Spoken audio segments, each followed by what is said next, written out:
Iran's foreign minister is warning of an all-out war should the U.S. or Saudi Arabia launch military strikes in retaliation for those recent attacks on the Saudi oil facilities, which Iran still vehemently denies involvement. RT correspondent Saya Tavenger is following the escalating tensions in the region. She joined me a little earlier to give more details. Here's what she said. So, Saya, what did Javad Zarif say? Well, Javad Zarif, Iran's foreign minister, said how Iran would react, only how they would react if the U.S. or the Saudis put a military strike against Iran. And this is what he had to say. An all-out war. You make a very serious statement, then, sir. Well, I make a very serious statement about defending our country. I'm making a very serious statement that we don't want war. We don't want to engage in a military confrontation. We believe that a military confrontation based on deception is awful. We'll have a lot of casualties, but we won't blink to defend our territory. Now, it's also really important to note, Manila, Iran has not threatened an all-out war. All they're saying is that if there's any kind of military strike on the Islamic Republic, this is what they do to control the.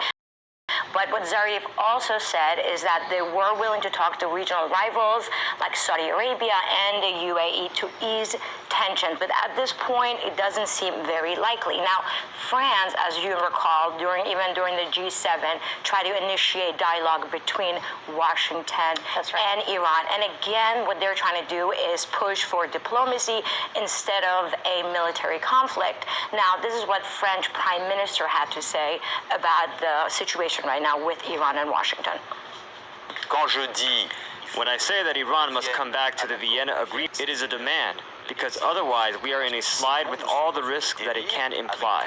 Imagine what would happen if Iran had the nuclear weapon today, with the current situation in the Gulf region. So Iran must come back in the agreement, the financial benefit of the agreement, and we must be able to talk about the rest.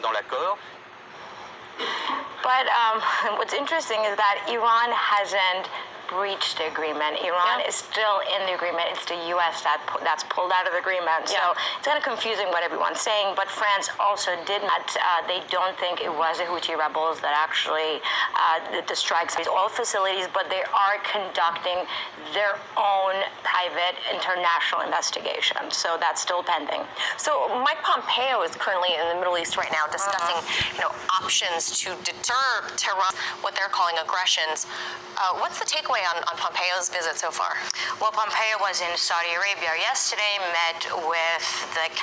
And today he was in the UAE, and as of now, he's actually on his way back to Washington.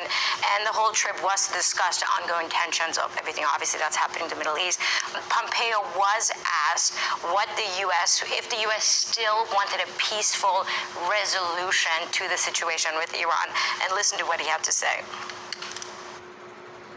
Certainly that's what President Trump, it's what America always wants. We'd like a peaceful resolution indeed. I think we've demonstrated that taking down an American UAVs conducted the largest attack on the globe's energy in an awfully long time.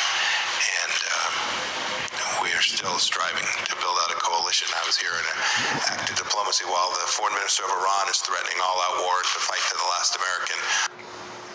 Well, Zarif has called for an all-time war.